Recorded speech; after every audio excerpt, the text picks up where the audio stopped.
So welcome everybody to our any end of year webinar.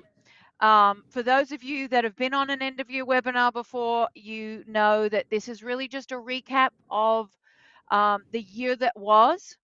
Do a little bit of each of the different webinars we've done, and I know that I know that you're really not here for me tonight. That there's some really great giveaways and there's some really good sales available.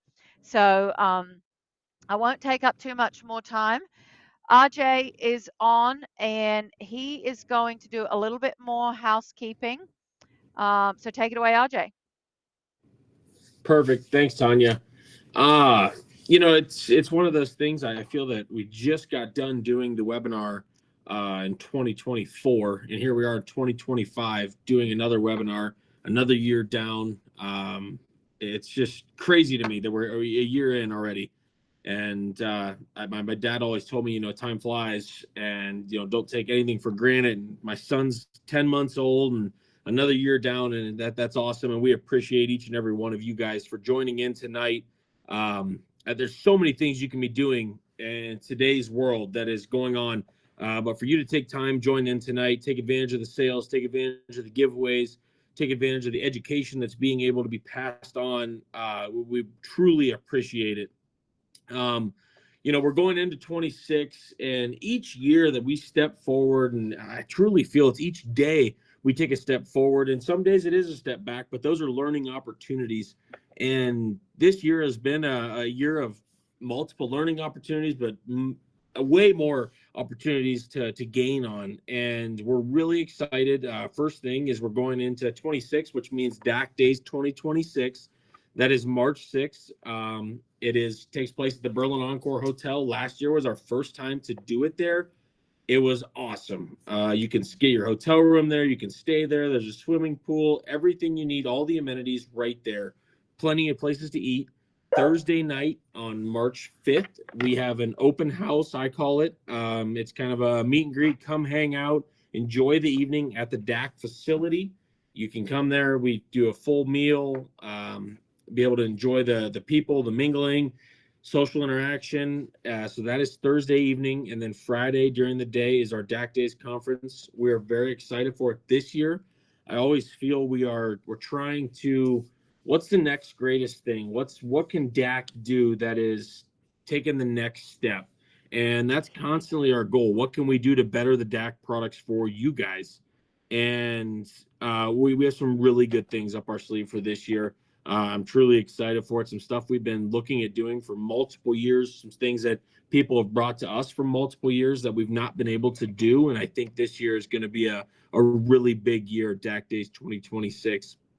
The theme is the power of you. It's big and small at the same time. And I strive to this to our sales group and to everybody that in the DAC family is it doesn't matter whether you buy 250 bucks a month and you're a small dealer or you're buying $2,500 a month. We truly appreciate each and every one of you, and you are the ones who make this whole company rotate and able to have this conference webinars monthly. And so we truly appreciate you. Tonight we got for sure around 18 giveaways. We're doing three $50 Visa use it on anything giveaways. We got a trip to DAC Days we're giving away. We have 10 giveaways that are simply hat merchandise, a cool DAC bag, giving those away.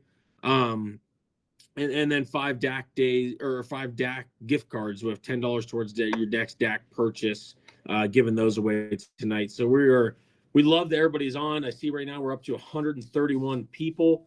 That is awesome. Again, we appreciate it.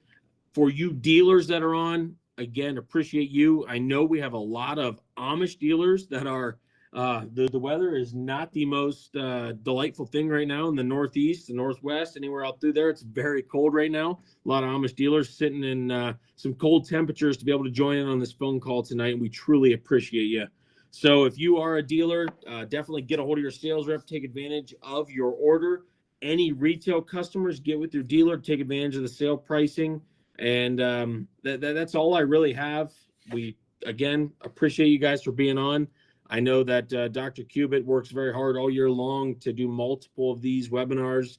This is one of my favorites because it kind of recaps and allows us to learn a little bit of everything in a quick 45 minutes to an hour time that we're able to take advantage of. So with that, I'll kick it back to Tanya. Thanks, RJ. Tina, can you unmute? There's a little bit here for you to go over if you'd like to. Yes. Can you hear me? Yep, perfect. Great. Yeah, it like RJ said, it seems like we just did this webinar, and I always enjoy this. Everybody getting on, and we have such a good turnout. I do have a couple things I want to mention. You want to make sure that if you're going to come to DAC days, that you get your reservation in by December 31st. After that, the reservation cost goes up. It helps us to know exactly how many we need to prepare for. So get with your territory manager about getting that. The reservation forms are always in the newsletter. If you're a dealer, you get our newsletter. If you want, you can also register on our feedback.com website. Another thing that we're coming out new with this year is we're doing a DAC calendar. Those are at the printer right now, and we expect to have them in-house by December the 12th. So lots of great information. It'll tell you each month what products are on sale, special dates, something new we're trying this year. So make sure you get with your territory manager for one of those. I think that's all I need to go over. Other than the giveaways, I will be chatting Tanya, letting her know who we've picked for winners. I'm using a random draw app on my phone, and all you need to do is you can email me at tina@feeddac.com, or you could put it in the chat box, your name and address. I think that's Perfect. it for you. Yeah, thank you very much, Tina. Sure. And for those of you, I'll throw myself under the bus. I know that the territory managers are running a wee bit low on catalogs. So if you've got a meeting coming up with one of them and they're being a bit stingy on catalogs, and you can blame it on me. We've got a lot of very, very exciting stuff coming out at DAC Days 2026, and we will launch a new catalog then. There'll be new products, new information. So make sure that you are in attendance at DAC Days 2026. You really can't. It's such a great opportunity. I am usually one of the speakers, and of course, I think the speakers are great. But when I go to meetings, even in my professional world, it's not always the speakers and what they're telling you that is the best part about these meetings. It's networking, it's talking to other people that are at the meeting. You know, you will come to find out that you go there, and there's so many other dealers that it's like a big family, and they want to talk about their DAC business and what's worked for them, and are very open to sharing. So, and don't ever think, oh, I'm just a new dealer. I'm not big enough. I don't think I should go to DAC days. No, if you want to take that next step and you want to make this a really profitable gig for you, I definitely recommend coming to DAC days. You won't be disappointed. And the new location is absolutely amazing. Um, one quick thing, I was sifting through my emails trying to find some dates, and I put in a queue of end of year webinar, and it came up with one of the emails from, like, I don't know, back in 2019 or 2018 when we started doing this end of year webinar.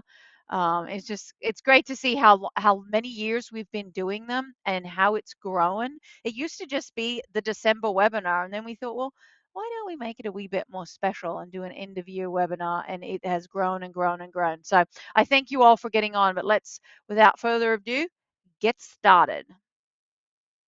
If I can make my thing work. Oops. Okay, so some of you all say, well, I'm new. I haven't heard the webinars before. Look, you can bore yourself to tears with the amount of content that we have created, with the amount of webinars that we have recorded, and they're all on our DAC Vitamins and Minerals YouTube channel, which is free. Uh, now, uh, obviously, these are PowerPoint presentations and there's pictures that go along with what I'm talking about. But to be honest, if you're driving along in the car and you want to listen to them like you'd listen to a podcast, you are going to get information out of them. So that all of the webinars that we have ever done are uploaded here in the YouTube channel. So in January, it was too cold. We usually take January off. You know, people are just getting back into the swing of things after Christmas, and so we take January off. February, minerals and performance is what we talked about. March, we always have DAC days, so we don't do a webinar in March. April is usually my recap of DAC days because I know that not everybody can make it to DAC days. So I do a review. There were two huge presentations from Performance Horse Nutrition at the DAC Days this year, and so I actually broke them into two. So I did Dr. Duran's DAC Days review in April, and then my top 5 and why in May. In June and July, everyone's on summer vacation. August, we talked about feeding the injured or sick horse. September, calming supplements. October, we talked about vitamin E. November, winter feeding. And then December, here we are.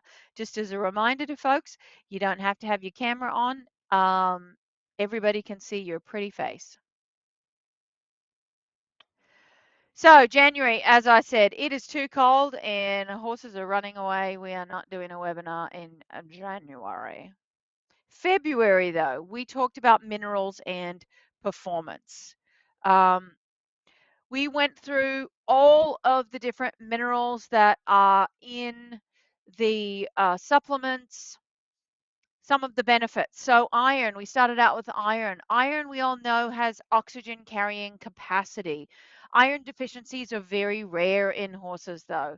Iron can be lost in sweat, which is not something that a lot of people think about.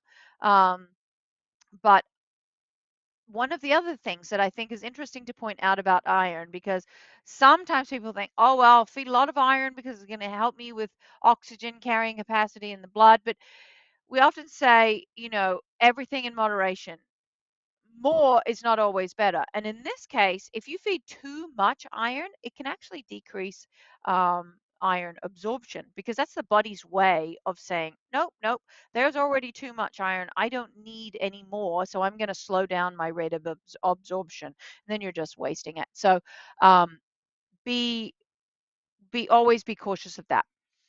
Manganese. Manganese is important for bone formation. It helps to form the natural substance chondroitin sulfate, which we know is really important in bone development and joints. Manganese, if you think about our CMZ paste, it's copper, manganese, and zinc. So it's really important for those young growing animals, but it has multiple benefits in energy metabolism, protein metabolism. I know I'm going through this quite fast, but as I said, you can go back and watch the whole webinar. Selenium, we know it's a powerful antioxidant. A lot of people think about vitamin E and selenium together. And yes, they are both powerful antioxidants, and you do need both of them together. We currently have a product called vitamin E. It's E and SE, right? And before we came out with our straight vitamin E supplement, that was what we always went to when we wanted a combo of those two ingredients. Now, though, we have good quality, high amounts of selenium in all of our vitamins and mineral supplements. And if you're feeding those, you will get all the selenium that you need. So we do actually lean more on the straight vitamin E product. But selenium is important for immune function, thyroid function, reproductive function. Iodine, it's very important, but also too much iodine can be pretty damaging. So I don't like to see a seaweed ingredient in our feeds. Now we use marine derived calcium and we use algae, but they are not seaweed. Seaweed is primarily comes from kelp, but iodine in moderation is also important. Zinc, protein metabolism, carbohydrates, bone development, skin and hoof.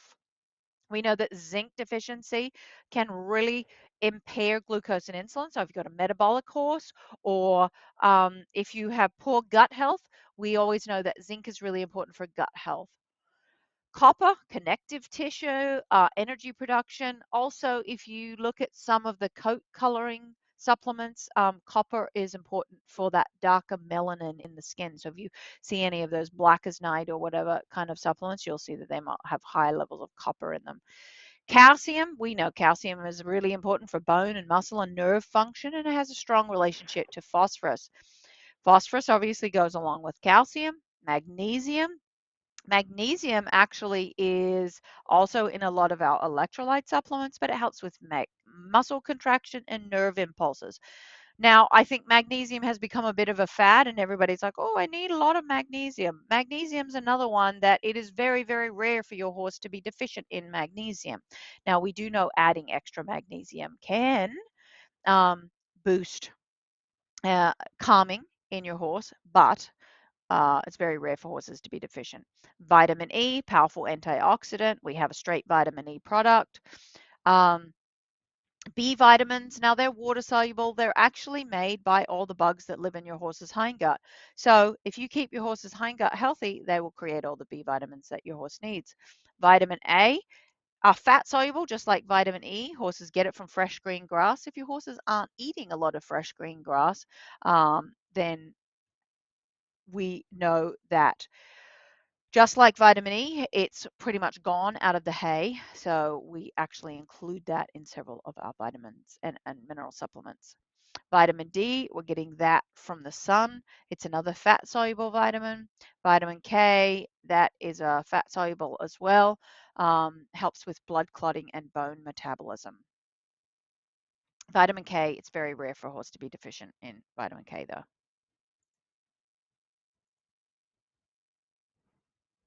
Potassium, powerful electrolyte. Oops. And so that was February. Now I want to keep up with the winners of the gift cards. So we've got a first winner is a $50 Visa gift card is going to Gust Ranch. Gust Ranch. A $10 gift card going to Jesse Martin, and a goodie bag going to Julie Schley.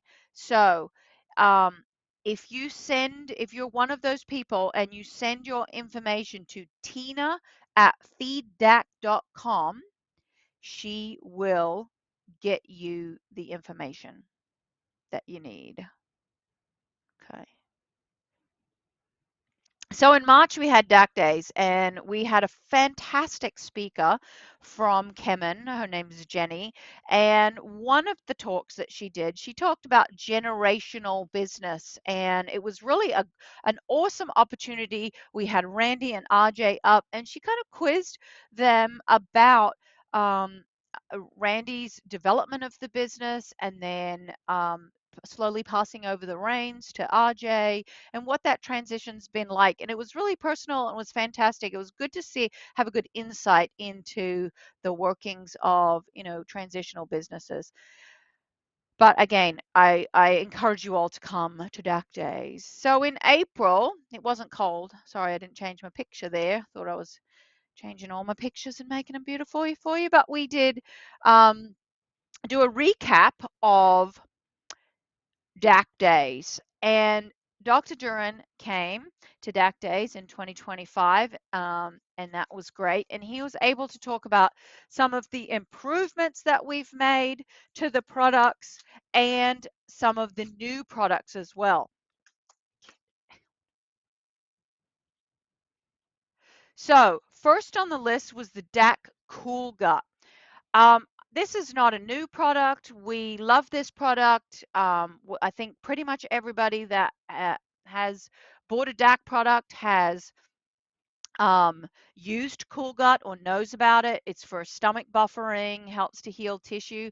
But we had it made in a facility that didn't have any access to green ingredients. So it had a whey base. And sometimes it had a tendency to get a little stinky. Some of the descriptions were like baby vomit. And that changed palatability a little bit. So we changed the carrier to an alfalfa and significantly reduced the whey and added flavor. And from my knowledge, the comments that we've been getting back, obviously it changed the color of the product um, to a slightly different size, and it was a greeny brown.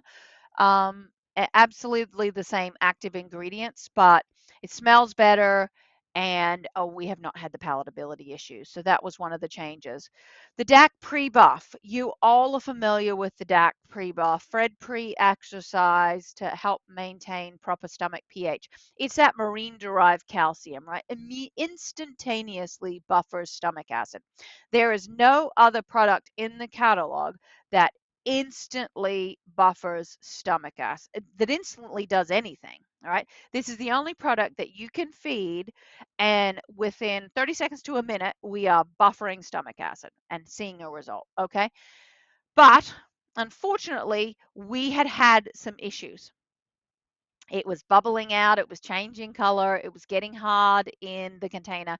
So we just had to do some chemistry and change the form of preservative. Again, just like the Cool Gut, the active ingredients stayed exactly the same, has a better shelf life, so we altered that. One of the great things about working with DAC is that when things aren't quite working the way we want them to, when we get customer feedback, we are not we love to hear that feedback, and we make changes as best we can. So I think that's a great thing. So we did that. So now into the new products. We launched several new products at DAC Days this year. And before we get into those, I will tell you we've got some more winners here. The next winners, a goodie bag is going to Jeff Varee, a $10 DAC gift card to Heather Dre, goodie bag to Delinda Volsky. Sorry if I butchered your name, Delinda. Sorry. But you did win a goodie bag. So get with Tina at feeddac.com. So first new product was the DAC Full Paste. And really, one of the key reasons why we wanted to come out with this fall paste is research has been becoming more and more popular and more in depth on that early establishment of the gut microbiome and the gut immune system, and how that can actually set the animal up for performance and success later on in life. So this study looked at 50 babies, 50 foals, and followed them through birth through 3 years of age. And in the first year, every month they took fecal samples, so manure samples, and that was representative of what was going on in their gut, looking at the microbiome. And then after that first year, then they tracked performance, from training, breaking training, and then these were racehorses, so racing. And it was really, really neat to see that the foals that had the least amount of diversity in the window of 28 to 30 days, that was the key window, 28 to 30 days of age, that window of life is what sets them up for a lifetime of success. So 18 to 20 days is when we really need to be um, making sure they've got a lot of microbial diversity, and that will decrease risk for OCD and respiratory issues and soft tissue injuries.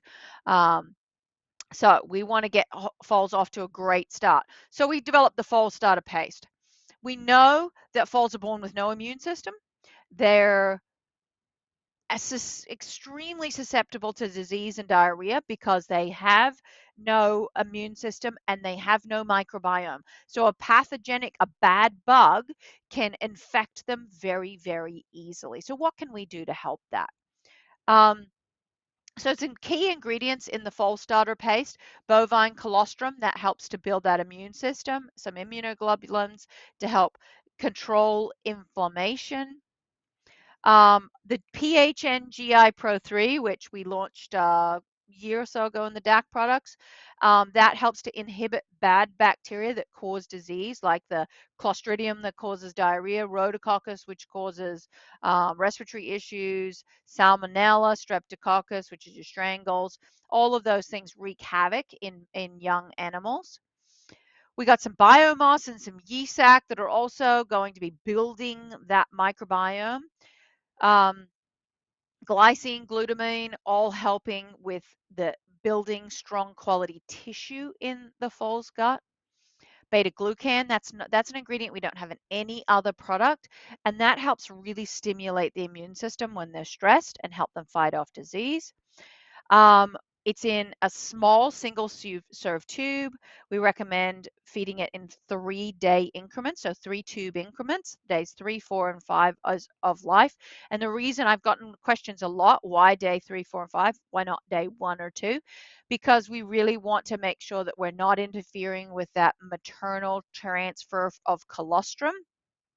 Obviously, if the foal doesn't get a lot of colostrum or you've got to do plasma or whatever, then you can go ahead and do the foal starter paste earlier. But in any normal situation, we recommend day 3, 4, and 5. For 3 days consecutively, if we have a stress due to vaccination, weaning, travel, whatever, or if they get diarrhea, we want 1 tube a day per day as the diarrhea persists. But we also recommend that you call your veterinarian to kind of work out what might have been the root of that cause. But the foal starter paste has been fantastic. It will, for the first year of the catalog, it will have its own page so that we can, usually we have all the pastes together in one section, but I'm actually going to give it its own page so that it'll be more of an infographic and give you a lot more information about it, because there is such cool information about the foal starter paste, and everybody that has used it has seen great success.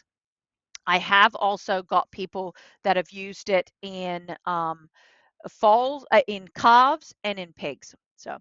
So the next lot of goodies go to Dana Pontius. It's a goodie bag. Go to Dana Pontius and Dan Bergstresser. A $10 DAC gift card to Alvin Schrock.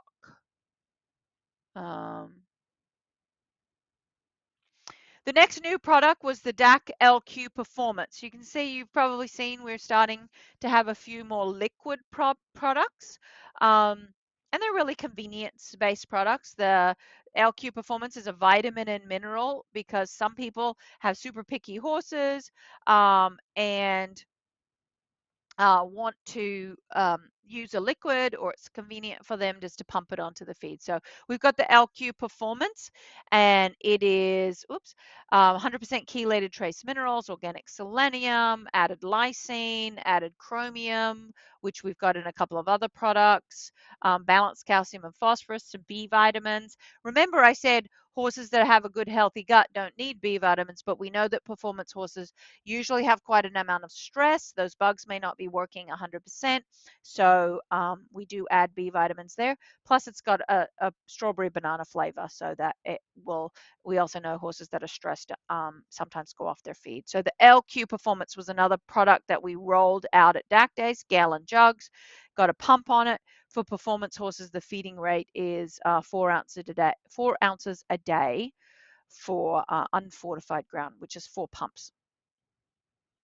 So then in May, we talked about the top 5 and why. And if you've seen me do any presentations later on through the year, if I've done a meeting in your area, this is a presentation that I've done over and over again, because I think this is a really good foundation for.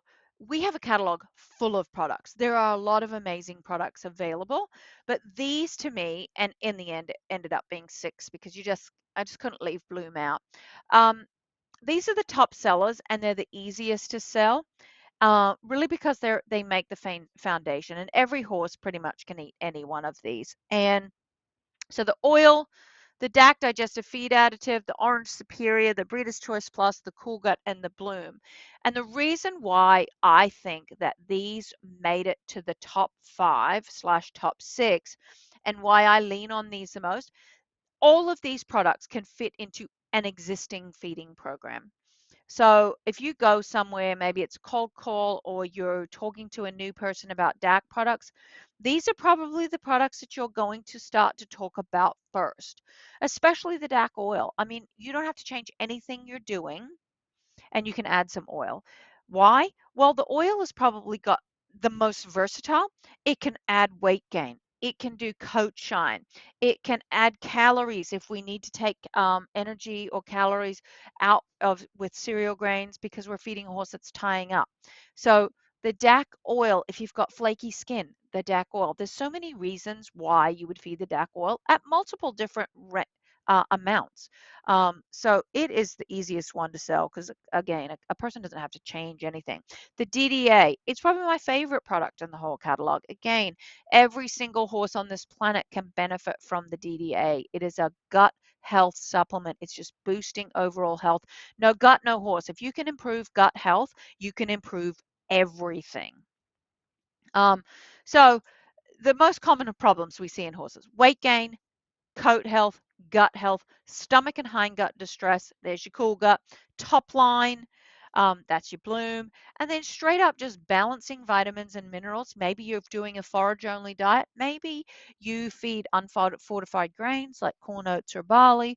Or maybe you're buying a commercial concentrate, but you're just not feeding enough of it because if you fed more of it, your horse would get too fat. So these products are really the easiest to sell and they should be everybody's foundation. In June, hopefully everybody went to the beach. It was definitely vacation month. July, it's too hot. Nobody wants to do a webinar in July, mainly because they're out riding their horses and enjoying the summer. So then in August, we got going on feeding the injured horse. But before we get to injured horses, yes, Jen McMaster, I did say you can feed the pigs the foal starter paste. Absolutely. The next round of winners, a $50 gift card goes to Zach Becker. A $10 gift card goes to Jen Cahoon. And a goodie bag goes to Bill Parker and Misty Krieger. Again, I'm sorry if I butchered anybody's name. So in August, again, we talked about feeding sick or injured horses. And I think that there's a lot of mistakes that people make when they do have a sick horse. And I think one of the first things they do is think, oh, it was doing heavy exercise. It was feeding it a boatload of feed. It's now injured and it can't exercise. I'm putting it in a stall, so I'm going to cut back on all of its food. And that is a big mistake. So we talked about types of injuries. What happens when an animal gets injured? Remember, horses are flight animals. Always remember that because everything that happens to them, whether it be stress, whether it be behavior related, whether it be in an injury, the way they respond is directly related to what they are designed to do and how they survive. So they're flight animals. They are big animals like lions or tigers or bears will prey on them. So they need to be able to recover quickly and get away from anything bad. So when they get into a state of stress from an injury, they hypermetabolize because they've got to try and fuel that injury's healing and get better quick. If they don't have enough nutrition, they will go into catabolism. And that's where they start eating themselves because they're not getting enough nutrition. So they literally start eating their own muscles to get nutrients. There's lots of different types of injuries. We're not just talking about a colic or a scratch. Yeah, we could talk about bone fractures, skeletal lameness, muscle injury, surgery, some kind of disease or sickness. But the body responds the same way because remember, the animal is a flight animal. They need to, if you're sick, you're the weakest animal in the herd and you're going to get eaten first. So horses are either super stoic and don't show injury, or their body goes into overdrive and tries to heal those injuries really, really quickly. So what we do, we stop training. We usually, if they're at a trainer or a training facility, they stop that training. They come back to maybe they come home to you. Maybe they stay there, but they're on stall rest with limited, maybe no turnout. Um, Pain by itself usually decreases appetite. That stress response decreases appetite, but also kicks their immune system into overdrive and their metabolism into overdrive. And it's kind of like a vicious cycle. Their metabolism's going into overdrive, but they don't want to eat. So there's nothing fueling their appetite. Or we've taken the food away, so there's nothing fueling it. We have inflammation, increased energy demands, and oftentimes weight loss. Um, there is an elevated energy and protein requirement when we have a horse with an injury. And I think that a lot of people forget about that. And they'll take away all the feed or decrease the amount of feed, and they're literally starving the body of critical nutrients that they need. So um, what I actually had worked out a while ago when I first put this presentation together was, if you look at the energy and protein requirements of a horse that's stabled, a horse in light exercise, a horse in full exercise, and then a sick animal. Now, energy requirements are there in red, and blue is protein.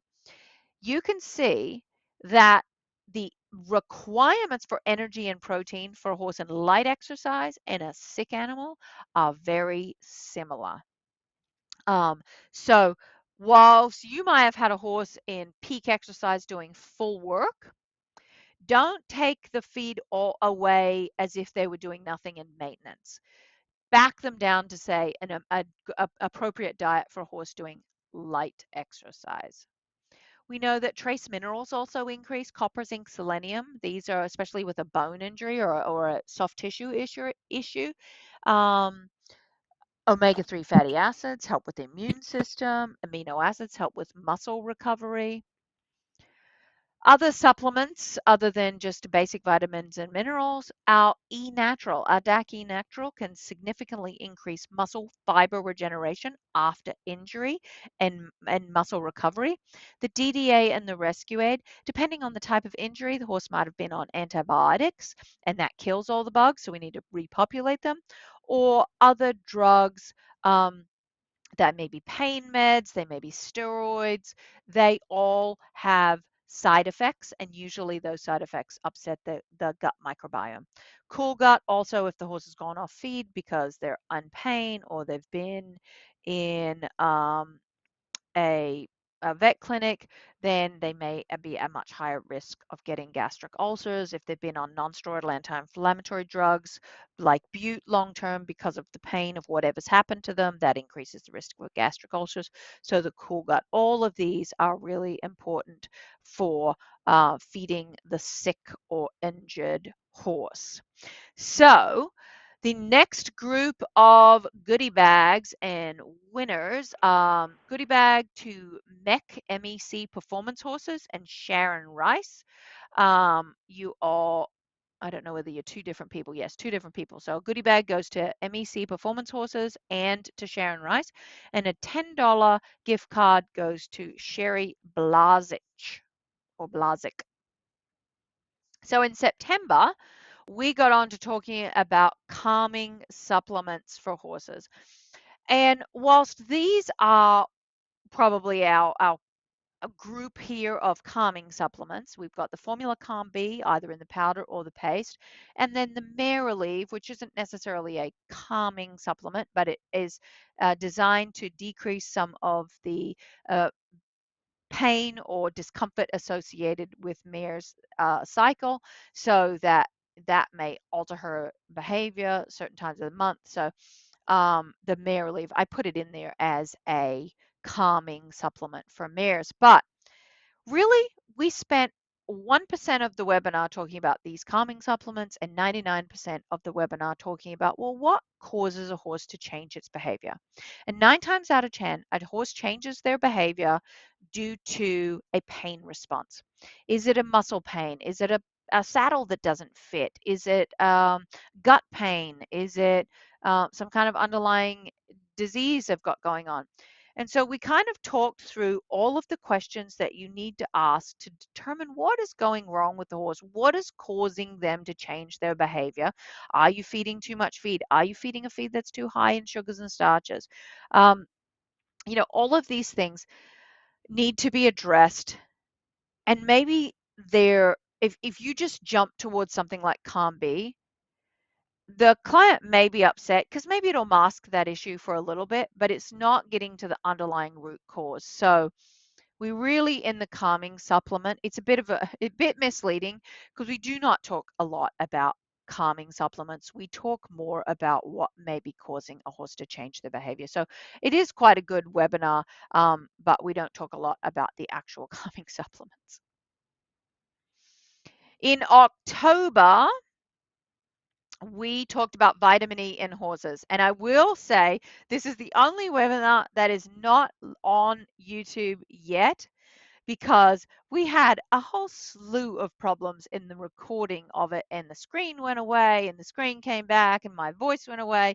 And so I have to actually re-record this one, and it will be on YouTube eventually, but it's not there yet. So we talked about what is vitamin E? It's a fat soluble vitamin. It's absolutely critical. If you think about horses in the wild, they get fat soluble vitamins from fresh green grass when it's in abundance, so in the spring and the fall, and then they store those vitamins in their fat. That's why it's called a fat soluble vitamin, because it's stored in the horse's fat. And then when that grass is not readily available, either in the summer or in the winter, then they draw on those fat stores for those vitamins. What might be some of the symptoms of a horse that doesn't have enough vitamin E in their diet or in their body?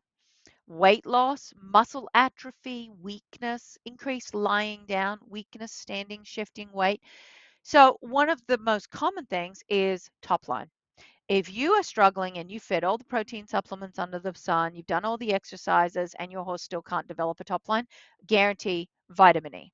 Vitamin E, vitamin E. Weakness in the limbs, weakness in the hind legs, especially. A horse that won't stand for the farrier is constantly shifting their weight because they're uncomfortable. Vitamin E. If they lay down a lot and they're not like, 30 years old and really old, if they're laying down a lot and you're like, wow, that's odd, usually vitamin E. So vitamin E is a powerful antioxidant. It is involved in so many systems in the body, but probably is most overlooked when it comes to muscle, i.e. top line. Um, for me, these are my kind of general guidelines for how much vitamin E, natural vitamin E. I don't waste my time with synthetic vitamin E, but natural vitamin E. Um, a horse that has poor posture, stable, but doesn't really show any clinical signs, their daily requirement is about 1,000 to 2,000 IUs per day.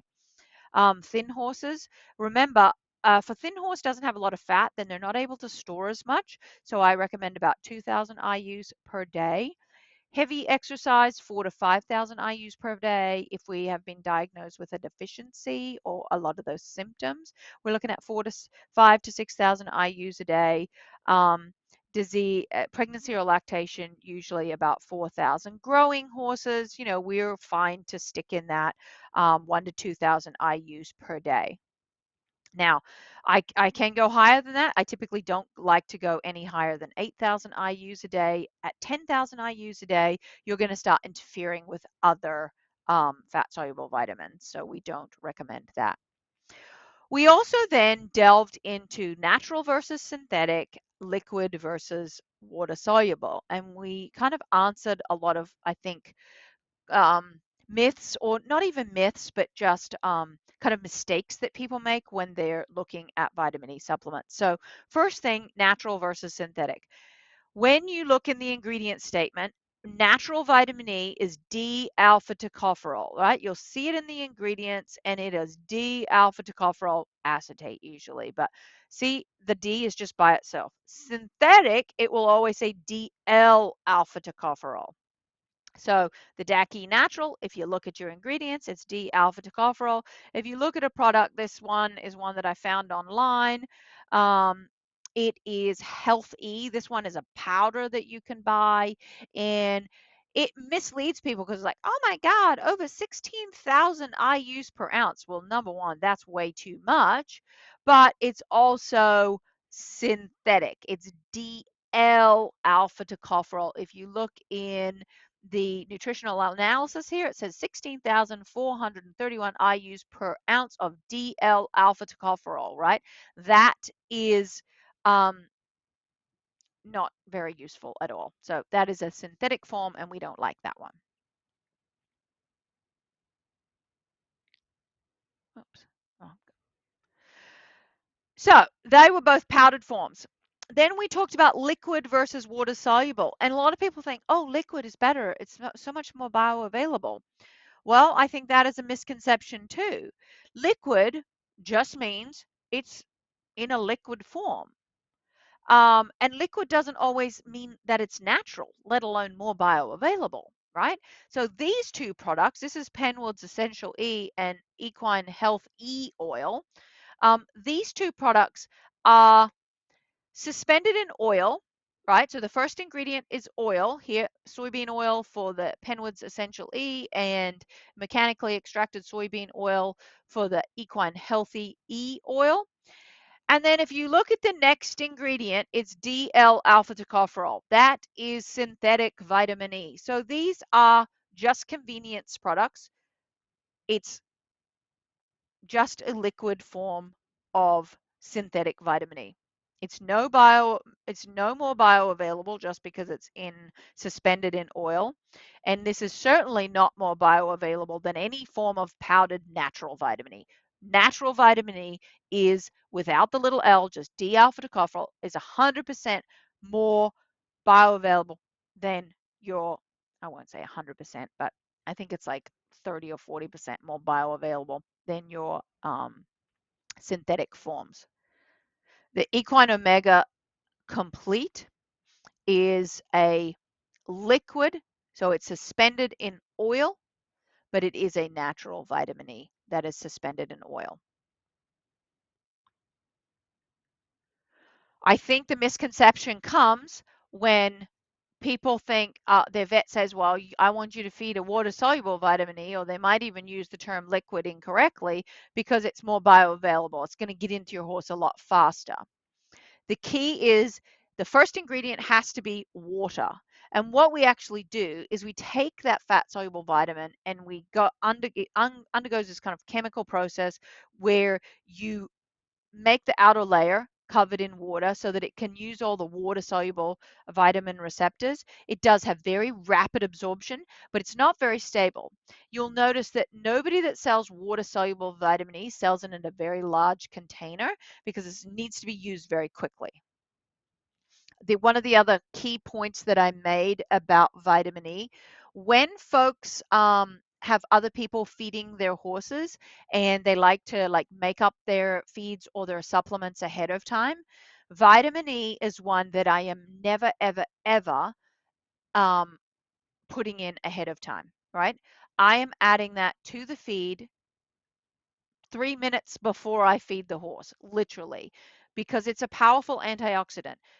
Vitamin E is literally used as a preservative. And so the minute air hits it and light hits it, it starts to oxidize and break down. So we really want the horse to consume that very quickly after it being added to the feed.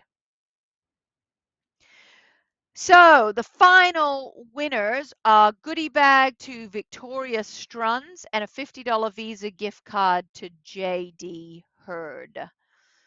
November was our winter feeding. We talked about winter feeding. Do I change anything?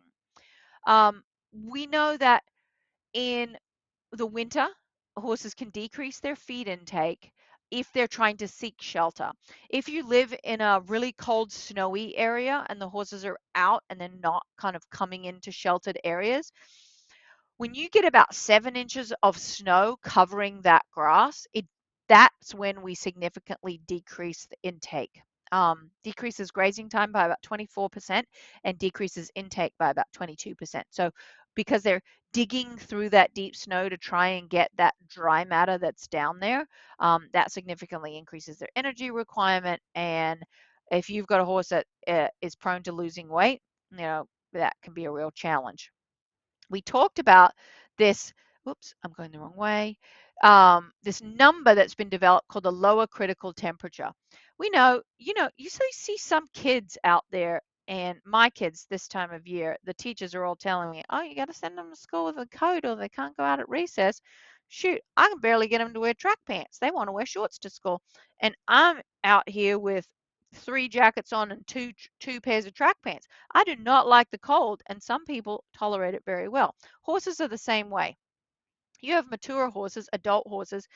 This temperature range, it's called the lower critical temperature. And there's a range between, say, 18 degrees Fahrenheit and 41 degrees Fahrenheit.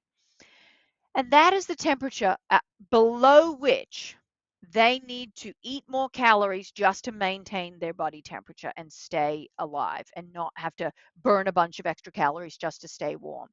If your horse has a thin coat or isn't adapted or is to the weather or is really old, that lower critical temperature may be closer to 41 degrees. So when the temperature gets below 41 degrees, you've got to start adding more calories because they're going to burn more just to stay alive. If they've got a really thick coat and they're used to living in, I don't know, North Dakota, then their lower critical temperature might be 18 degrees. So the temperature has got to be much, much lower before you have to start adjusting their diet. Young horses, it's a lower overall um, lower critical temperature. It's from 12 degrees Fahrenheit to 32. Um, and I know you're like, oh my God, how am I ever going to remember that? Well, we actually did come up with a little table, and you know your horses well.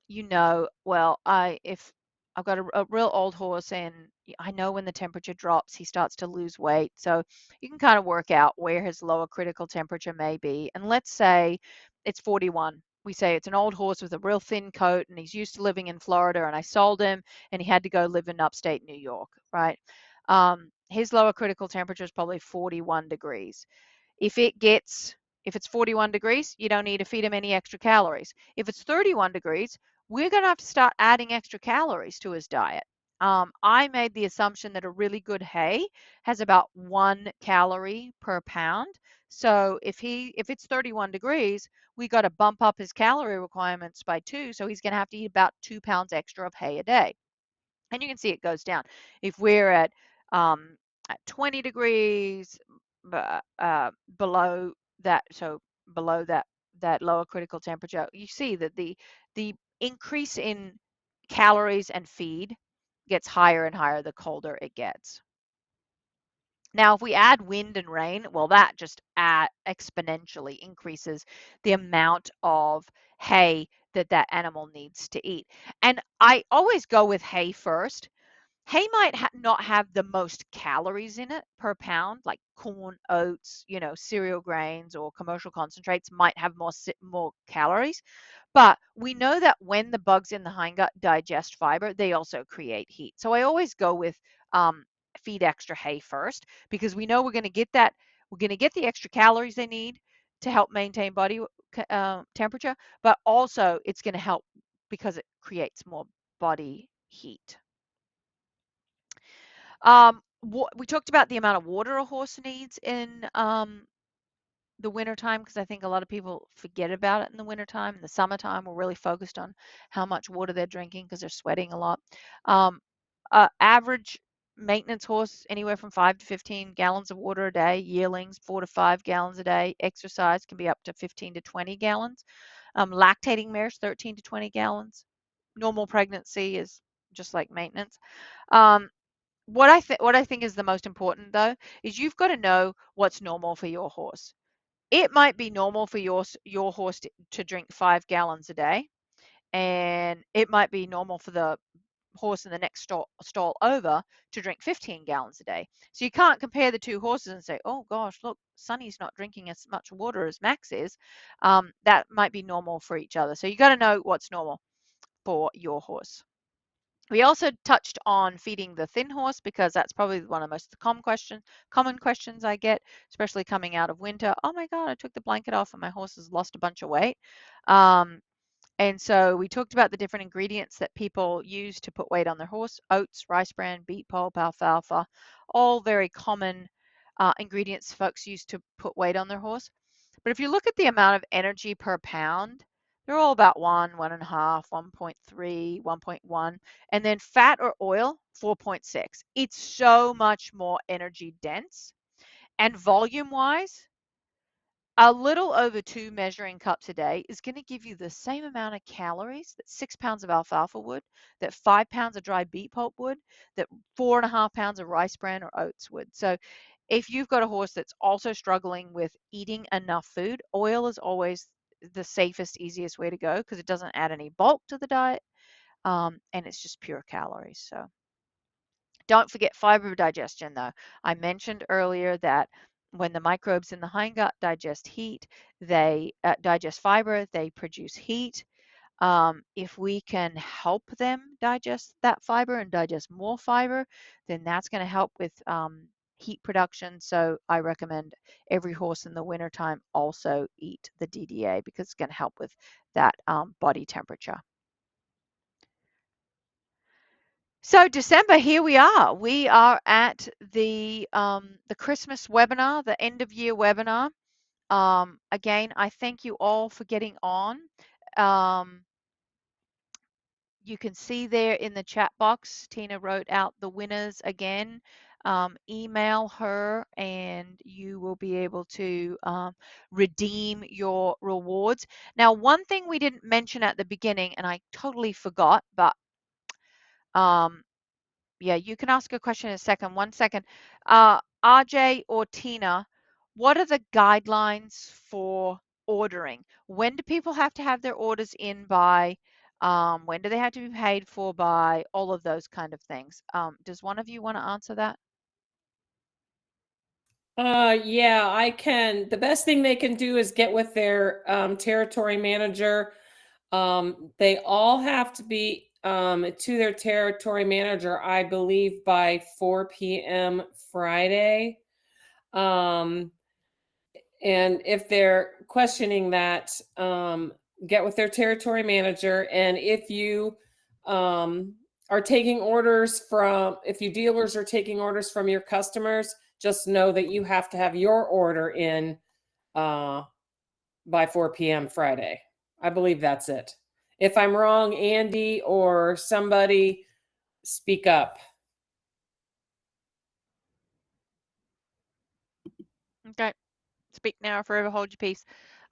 Yes, somebody wanted to ask a question.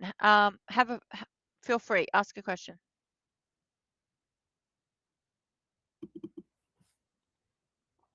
I can't unmute you, so you'll have to do it. You're on your end. Feel free to type questions in. We've still got a few more minutes. Okay, Yeah, go I ahead. got it. I have a 29-year-old mare, Tanya, that has fecal water syndrome. I'm on my 7th day of rescue aid with her, and I am not seeing any huge significant changes. Yeah. Any other suggestions? So here's what I'll tell you. The good thing is fecal water syndrome, all of the research is showing that it actually has no negative. There's nothing, your horse isn't sick. There's no bacteria, there's no disease state, there's no, lack of nutrient absorption. It's unsightly and it's a real pain in the rear, literally, in the wintertime. We see it most in the wintertime, and it's just a mess to deal with. And the other difficult part about it is one thing works for one horse and doesn't work for another horse. And so if the rescue aid is not working for you, then that doesn't surprise me. I mean, the rescue aid works when there is microbiome dysfunction. So the bugs in the gut are upset or dysfunctioning when there is some gut lining issues. But in fecal water syndrome, none of those things are actually happening. So I actually would recommend that if your horse is eating really stemmy, long stem hay, try some pelleted forage, some forage extender or Timothy pellets. If your horse is already eating a lot of pelleted fiber and they don't have a lot of long stem hay or some stemmier hay, throw in some stemmier hay. So um, that's what I would recommend. A lot of times people have a, a better resolution when they just change the fiber type when it comes to fecal water syndrome.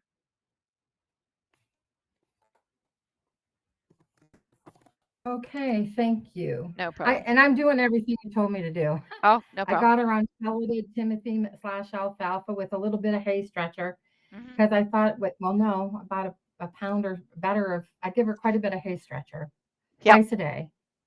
And I'm giving her alfalfa and Timothy pellets, Yep. watered down. And unfortunately, I am stuck with stemmy hay. Yep.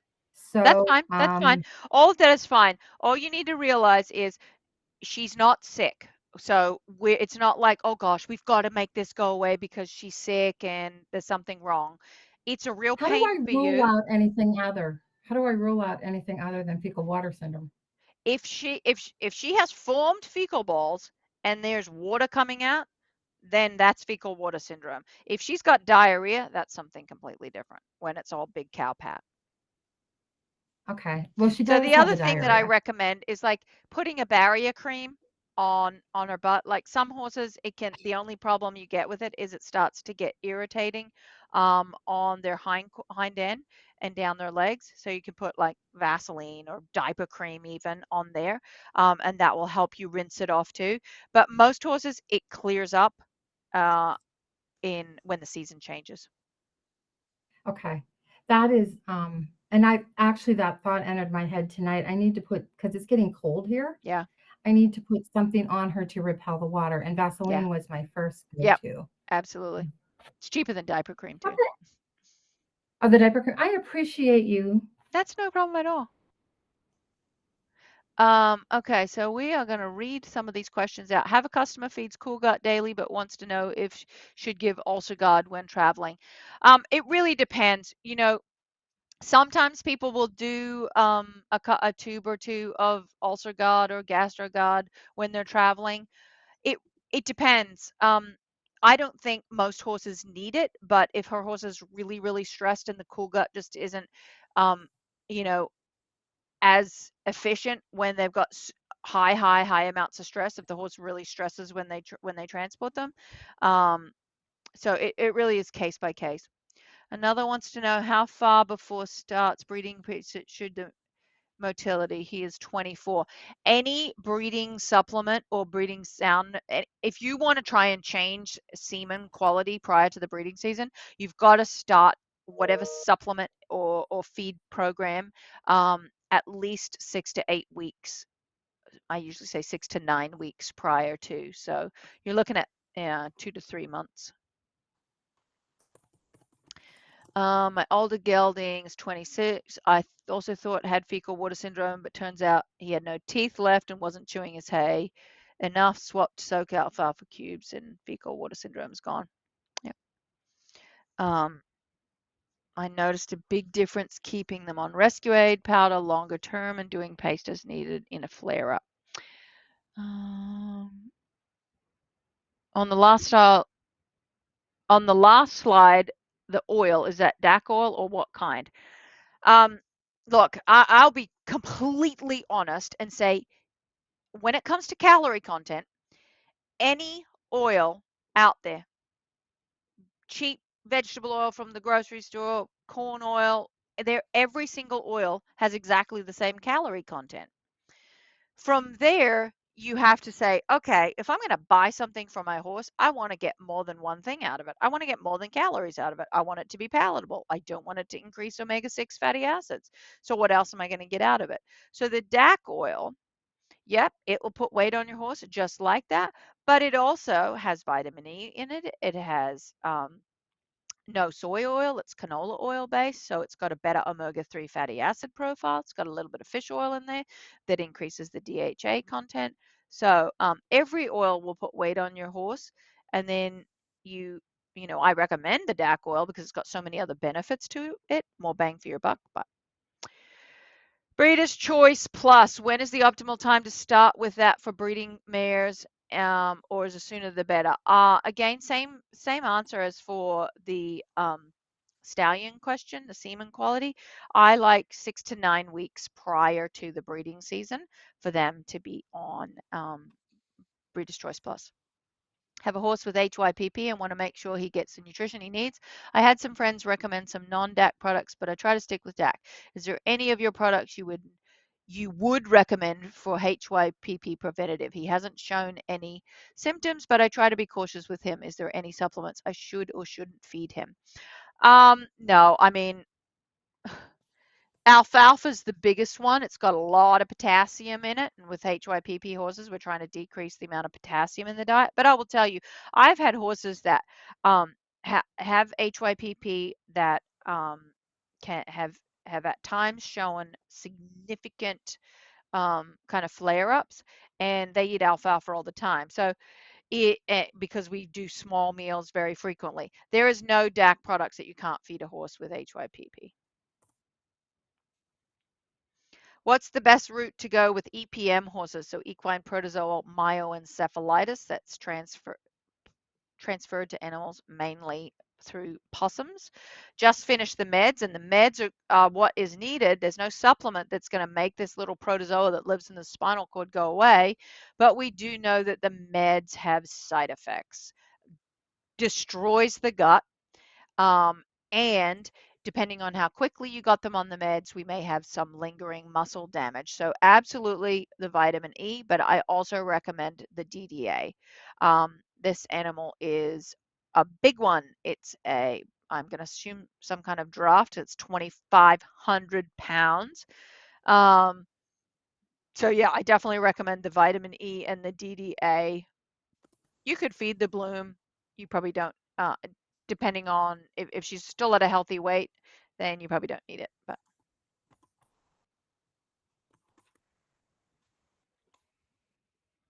any other questions?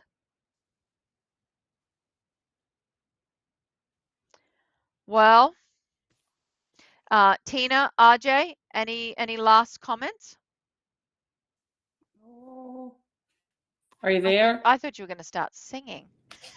No, I was looking for the microphone. I was like, oh. I was checking that time for Friday orders, and it is 4:30.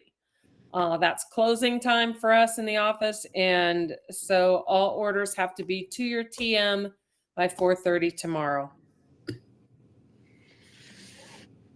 Deb put her hand up. Is that what you wanted to say, Deb? That it was 4:30?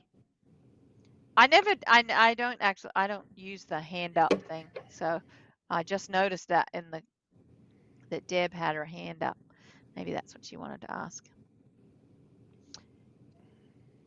We truly appreciate each and every one of you that joined in tonight. Again, I know there's lots of other things you could be doing, and to join in and take an hour out of your time, thank you. We look forward. Again, if you have any questions about DAC days coming up in March, it'll be here before we know it. So if you have any questions on that, please reach out to your territory manager, reach out to us, reach out to myself. We would be extremely excited to have you in. Last year we had the largest crowd that we've ever had, and looking to grow that again this year. It's not just for DAC. It helps anything along with your small business, your personal communication, stuff you deal with on a day-to-day basis. So if you're interested, have any questions, please reach out to any of us. Thanks again. And when did you say we will announce, and how will we announce that winner of the DAC Days trip? The DAC Days trip will be announced on social media and also passed on to the territory manager to then pass on to the winner on, we usually do it on New Year's Day. So we will have those get in everybody, each order gets into the drawing, and then we will do the drawing on New Year's Day. Fantastic. Okay, awesome. Thanks, guys. I'm going to log off. Have a Merry Christmas, and we will see you all back in February.